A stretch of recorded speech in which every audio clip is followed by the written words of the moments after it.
नमस्ते दोस्तों, आपका स्वागत है। मैं हूं वीरेंद्र व्यास और आप देख रहे हैं इंडिया का number one jewellery digital media gold price today news. और दोस्तों, आज हम चर्चा कर रहे हैं सोने चांदी के भाव की। यूएस शटडाउन जो है खत्म हो चुका है। क्या कुछ हो सकता है अब भाव में, इस पर बात करने के लिए हमारे साथ मोतीलाल ओसवाल ग्रुप से नवनीत दमानी जी हैं। नमस्ते नवनीत जी, स्वागत है आपका। Thank you Virendra ji. Thank you. Navneet ji, जैसे पहले भी शटडाउन हुए हैं यूएस में, पिछले कार्यकाल में भी डोनाल्ड ट्रंप के हुए और भी पहले हुए हैं। ये हालांकि सबसे लॉन्गेस्ट है, 40 दिन तक खींचा। तो पुराने शटडाउन के बाद गोल्ड मार्केट या सिल्वर मार्केट ने कैसा बिहेव किया? ऐसा कुछ स्टडी हुआ है या क्या? मतलब कैसे बिहेव करता है? जैसे आप बोल रहे टेक्स्ट बुक का अर्थ ये है कि शायद पहले इस प्रकार की, जब शटडाउन हुए तब शायद गिरावट आई थी, ऐसा है। टेक्स्ट बुक मतलब थियोरेटिकली तो यही होता है कि जब इकोनॉमिक्स तो यही बोलता है कि जब कोई चीज डिफिकल्ट है उसके से प्राइस ऊपर गए, बिकॉज शॉर्ट टर्म में आपको एक पेन फील हो रहा है तो प्राइस ऊपर गए है। तो जब वो चीज रिलैक्स हो जाएगी, जैसे कोई स्प्रिंग है, स्प्रिंग को अगर आपने दबा के रखा है तो वो प्रेशर आया था, बट जैसे ही आप रिलीज करते हो तो it immediately goes back to it shape. तो सिमिलरली अगर आप गोल्ड के प्राइस देखेंगे तो जहां पर लॉकडाउन या शटडाउन रिलैक्स होगा, लॉकडाउन यूज कर रहा हूँ बार बार पर शटडाउन है एक्चुअली, तो जैसे ये रिलैक्सेशन आएगा तब तब हमें एक नेगेटिव बायस देखने मिला है। एंड हिस्टोरिकली भी ऐसा ही हुआ है कि अ, अगर इकोनॉमिक अर्थव्यवस्था ठीक रही है और लॉकडाउन शटडाउन रिलैक्स हुआ है तो गोल्ड ने प्राइसेस ने रिएक्ट इसी तरह से किया है। अभी करीब 42 दिनों के बाद, ये बहुत एक्सटेंडेड शटडाउन के बाद हम वापस बाहर आते हुए नजर आ रहे हैं, बट इकोनॉमिक अर्थव्यवस्था इस बार जो है वो थोड़ी सी विपरीत है, like we have had in the past. And कहीं ना कहीं इस बार जो टैरिफ वाला सिनेरियो है वो भी अलग तरह से मार्केट को इन्फ्लुएंस कर रहा है। और तीसरी खास बात है कि गोल्ड प्राइस में ऑलरेडी हम अच्छा रनअप देख चुके हैं, पिछले 1.5 2 2.5 साल के अंदर एक मैसिव रनअप देख चुके हैं। तो रिएक्शन किस तरह से आना चाहिए विल बी द क्वेश्चन, कि कहीं ना कहीं खाली एक रिबाउंड हम खेल रहे हैं जो एक्चुअल में टेक्निकली ड्यू है, या एक फुल ब्लोन रैली फिर से वी शेप रिकवरी हम देखेंगे और वापस 45 4600 की तरफ जाएंगे। ये थोड़ा सा समझने के लिए मुझे लगता है कि थोड़े से और डेटा पॉइंट चाहिए। मियर just putting it on shutdown और रीओपनिंग ऑफ इकोनॉमी, मुझे नहीं लग रहा है कि अभी वो कॉल लेना थोड़ा सा सही होगा, थोड़ा सा जल्दबाजी हो जाए। जी। पर क्या आपको लगता है, एक थॉट था, लोगों के मन में एक थॉट हमेशा रहता है कि पहले तो चांदी में ऐसा हुआ था, पहले तो सोने में ऐसा हुआ था, इस घटना के बाद ऐसा हुआ था। पर पिछले 1.5 साल से हम देख रहे हैं कि उस वाले थॉट को चैलेंज किया जा रहा है। फंडामेंटल अब सब बदल चुके हैं, अब डिफरेंट है। अब पहले क्या हुआ था, अगर आप उस थॉट के साथ मार्केट को एनालिसिस करने जाएंगे तो हो सकता है आप झटका खाएं, या हो सकता है आप गलत दिशा में सोच रहे हो। क्या मैं मेरा ये थॉट सही है? एब्सोल्युटली, ये एकदम बैंग ऑन आपने हिट किया है, और वही हमारे रिपोर्ट का टाइटल है जो सिल्वर की हमने रिपोर्ट निकाली है, जिसमें हमने 80 85 डॉलर का टारगेट दिया है। This time it is different. यही हमारे रिपोर्ट का टाइटल है, बिकॉज हमने 1980 में भी सिल्वर को ऊपर जाते हुए देखा है 50 डॉलर, 2011 में भी 50 डॉलर छूते हुए देखा, और दिस इस बार जो है वो 50 डॉलर छू के रुकेगा नहीं, करेक्ट नहीं करेगा। शायद छोटे मोटे झटके जरूर आ सकते हैं, बिकॉज थोड़ा शायद डिमांड साइड स्लो डाउन देखने मिले, थोड़ा थोड़ा गोल्ड के साथ साथ नीजर रिएक्शन या झटके देखने मिले, थोड़ा टेक्निकल पैरामीटर्स पे झटका आ जाए, बट ओवरऑल जो सेंटिमेंट है, जो ट्रेंड है वो बहुत पॉजिटिव हो गया है। एंड दिस टाइम अराउंड इस बार dedollarization is the theme, central banks की तरफ से बाइंग हो रहा है। डॉलर को कोई टच नहीं करना चाह रहा, तो सेफ हेवन जो बचा है वो सिर्फ गोल्ड बचा है। उसके साथ साथ में हम कहीं ना कहीं जियोपॉलिटिकल स्ट्रेस भी अ, कुछ हद तक रिड्यूस होता है, पर जो बढ़ता है वो अगर गिरता है तो 1 रुपए से गिरता है, और बढ़ता है तो 2 रुपए 3 रुपए से बढ़ रहा है। इस तरह की चाल हम गोल्ड में देख रहे हैं। तो जब when this kind of movement happens, मुझे लगता है कि इंक्रीमेंटली पॉजिटिव मोमेंटम डेवलप होना बहुत आसान है, और बड़े बड़े टारगेट्स बहुत क्विकली अचीव हो, ये भी एक बहुत बड़ा पहले हो सकता है। तो हम कुछ महीनों में यही देख रहे हैं कि जब जब हमने टारगेट रिवाइज किया है और 6 से 12 महीने का व्यू लिया है, वो 1.5 से 2 महीने के अंदर आ गए हैं। तो अब ये जो पॉज आया है, ये कितना डिफरेंट है पिछले वाले से, ये हम ऑलरेडी देख रहे हैं। बट ये जो रिकवरी है, मुझे लगता है कि वी शेप ना हो, there will be a lot of zigzag movement, and तब जाके एक बॉटमिंग आउट फॉर्मेशन होगा, price wise correction, time wise correction होने के बाद एक रिबाउंड होगा। ये बहुत ब्राइट पॉसिबिलिटी है। आपको क्या पसंद है, सोना या चांदी? वेल, आई थिंक आपके साथ मैं करीब 2 या 2.5 साल से शो कर रहा हूँ, और हर बार मेरा यही रहा है कि पैसा बनाना है तो चांदी में निवेश करिए, और ज्वेलरी बनानी है तो आप गोल्ड में निवेश करके गोल्ड को फिजिकल फॉर्मेट में लीजिए, वॉट एवर डिजिटल फॉर्मेट में लीजिए। तो मेरा अभी भी ध्यान ये है कि गोल्ड में इंक्रीमेंटल रिटर्न शायद 12-15% के बन जाए अगले 12 से 24 महीने के बीच। पर चांदी में जो रिटर्न है यहाँ से करीब करीब 50% के भी बन सकते हैं। तो अगर मुझे पैसा निवेश करना है तो मेरा क्वांटम ज्यादा चांदी में रहेगा और थोड़ा क्वांटम गोल्ड में रहेगा। निवेशकों को ध्यान रखना चाहिए कि चांदी जो है वो वॉलेटाइल कमोडिटी है, वॉलेटाइल एसेट है।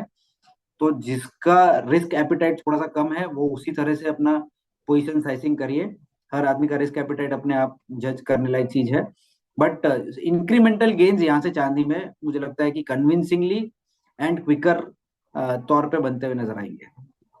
आपका ध्यान क्या है सोने और चांदी का अगले 6 महीने ट्रेंड, मतलब क्या होगा? मतलब अगर मुझे ये एक मूड बनाना हो, मुझे एक थॉट बनाना हो, मुझे एक ये सोचना हो कि चलो अभी क्या होगा, क्या ध्यान है, तेजी या मंदी?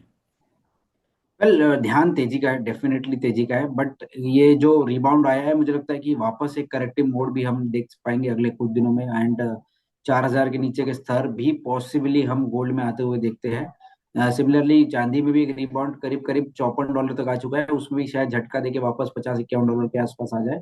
But eventually silver will out perform. शायद 6 महीना थोड़ा सा कम टाइम फ्रेम में, 12 महीने की अवधि में silver will out perform, will be about $65 around, और $65 जो कि डोमेस्टिक स्तरों पे लगभग 190-195 के आसपास का भाव होगा। And gold will be around 44-4500 जो प्रीवियस हाई है। एंड मौजूदा डॉलर को देखते हुए लगभग लगभग 1,40,000 के भाव गोल्ड में भी हो सकते आपने कहा कि 60-40 जो फेड रेट कट का अभी भी चांसेस है, 60% लोग मान रहे हैं कि शायद वहां पर हो, 40% अभी मान रहे हैं कि ना हो।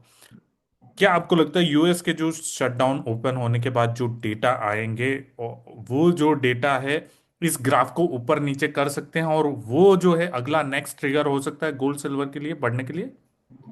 वेल, एब्सोल्युटली, क्योंकि ये जो यूएस के आंकड़े यही सबसे बड़ा इंडिकेटर होता है फेड के जो मेंबर्स का रुझान चेंज करने के लिए। और जो ये सेंटिमेंट है, ब्लूमबर्ग सेंटिमेंट इंडेक्स, जो ये बताता है कि किस तरह से रेट कट की पॉसिबिलिटी होगी, उसको भी इन्फ्लुएंस करने के लिए। तो जहां पर लोग इतने बड़े बड़े सेंट्रल बैंक्स के या बैंक्स के इकोनॉमिस्ट वगैरह डिसीजन के ऊपर फोकस कर रहे हैं, तो उनका ध्यान डेटा से ही आकर्षित होता है और सेंटिमेंट से ही आकर्षित होता है। तो मेरे हिसाब से जैसे जैसे ये डेटा क्लैरिटी देगा, वैसे वैसे हमें आइडिया पड़ता जाएगा कि करीब ये जो आंकड़ा जब तक 80% के, हिस्टोरिकली मैंने देखा है कि 80% के ऊपर जब तक कन्विंसिंगली नहीं जाता है, तब तक रेट कट या रेट हाइक की जो पॉसिबिलिटी है वो हाफ बेक्ड रहती है।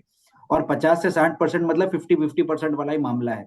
तो ये रुझान करीब करीब एक साइड टिल्ट होने के लिए यूएस इकोनॉमिक आंकड़े ही एक बड़ा फैक्टर है जो उसे क्लैरिटी दे पाएंगे। तो we will have to wait out for the numbers. अगले 2 हफ्ते में जो नंबर्स रिलीज होंगे वो बहुत बड़ा ट्रेंड इंडिकेटर रहेगा कि इकोनॉमिक अर्थव्यवस्था किस तरफ जा रही है और गोल्ड और सिल्वर की चाल भी किस तरह से रहेगी। नवनीत जी, एक चीज और मैं पूछना चाहूंगा। अभी सेबी ने डिजिटल गोल्ड को लेकर वार्निंग भी दी थी।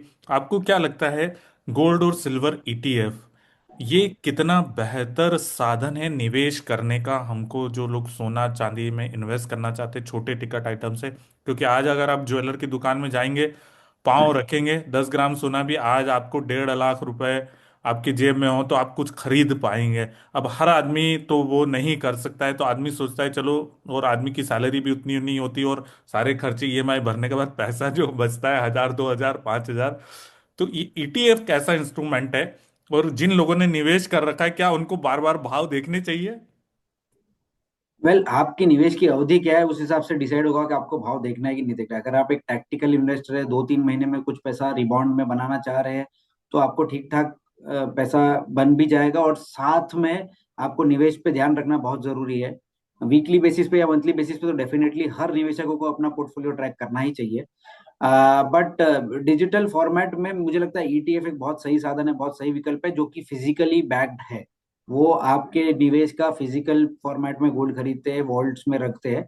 डिजिटल गोल्ड जो है वो ईटीएफ से थोड़ा सा अलग है। तो ईटीएफ में बाय सेल का जो स्प्रेड है वो भी थोड़ा सा वेग है, और कोई कॉन्फर्मेशन या कोई श्योरिटी नहीं है कि आपके पास इट इज डिजिटली बैक्ड और not backed, it is physically backed और नॉट। तो आप 3% जीएसटी का भी एक झटका लेते हैं। फिजिकल जो निवेश है वो है कि नहीं ये भी क्वेश्चनेबल है। और उसे काफी सारी कंपनीज रन कर रही है जो कि सेबी या बड़े आरबीआई के दायरे के बाहर है। तो वो कहीं ना कहीं एक क्वेश्चनेबल सिनेरियो हो सकता है भविष्य में, बिकॉज गोल्ड प्राइसेस जिस मोमेंटम में और जितना निवेश हम डिजिटल और ईटीएफ और फिजिकल गोल्ड में देख रहे हैं, वो एक झटका या एक लोगों को निराशा ना हो हासिल, अगर कोई ऐसा सिनेरियो जैसे जो हमने कुछ टाइम पहले बिटकॉइन में, हम बेसिकली क्रिप्टोज में देखा था कि काफी सारे एक्सचेंज खुले और अचानक से बंद हो गए, तो निवेशकों का पैसा रिटर्न ही नहीं आया। तो ऐसा एक सिनेरियो को प्रोटेक्ट करने के लिए सेबी ने एक सेफ गार्ड करते हुए एक वार्निंग दिया है कि सोच समझ के इसमें निवेश करिए, इट इज नॉट मॉनिटर्ड और गवर्न बाय सेबी। तो they are making it clear कि आप आपके निवेश को आपकी सुविधा अनुसार और आपके रिस्क एपिटाइट अनुसार निवेश करिए, and which is a good step, which is a very wise step, ताकि आगे कोई कैजुअलिटी हो तो उसको मिटिगेट किया जा सके। नवनीत जी, बहुत अच्छा लगा आपसे बातचीत करके। सो कुल मिला के आखिरी में जाते जाते अगर आप एक लाइन में बताना चाहे, चूंकि अब 2026 जल्द ही हमारे सामने आने वाला है, तो क्या लग रहा है आपको 2026 में सोना और चांदी? Well, मैं ऑलरेडी बता चुका हूँ कि बायस पॉजिटिव ही है, ये सही लेवल है कि नहीं ये समझ में थोड़ा सा कंफ्यूजन आ रहा है। मुझे लग रहा है कि झटके मिलते रहेंगे, आपको बेटर एंट्री अपॉर्चुनिटी मिलती रहेगी, तो आपको स्टैगर्ड वे में इन्वेस्ट करना एक बहुत अच्छा विकल्प रहेगा, rather than putting it at one go.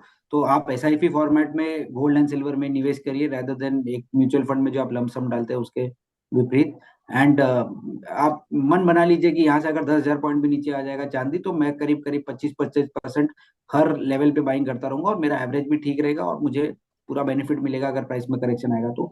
Eventually चांदी मुझे लगता है आउट परफॉर्म करेगी गोल्ड। 2026 साल में भी 2025 में जो हुआ वो उसी फॉर्मेट में हमें आउट परफॉर्मेंस देखने मिल सकता है। एंड डिमांड साइड सिनेरियो काफी स्ट्रांग है, सप्लाई साइड वीक है, जो कि एक पॉजिटिव मोमेंटम चांदी को दे रहा है। सिमिलरली गोल्ड में सेंट्रल बैंक बाइंग और dedollarization can be the theme. तो दोनों थीम जब तक अनवाइंड नहीं होगी, जो कि मुझे लगता है 2026 के एंड तक भी शायद ना हो, तब तक इसमें पॉजिटिव मोमेंटम कंटिन्यू रहेगा। Buy on dips and in a staggered manner is the message. Thank you so much sir, अपना कीमती समय हमें देने के लिए। और दोस्तों, ये वीडियो हमने सिर्फ जानकारी के पर्पज से बनाया। अगर आप कोई भी खरीद बिक्री करते हैं सोने चांदी की, तो अपने वित्तीय सलाहकार की राय लेकर करिए, और स्टॉप लॉस के बिना कोई भी काम मत करिएगा। धन्यवाद नवनीत जी।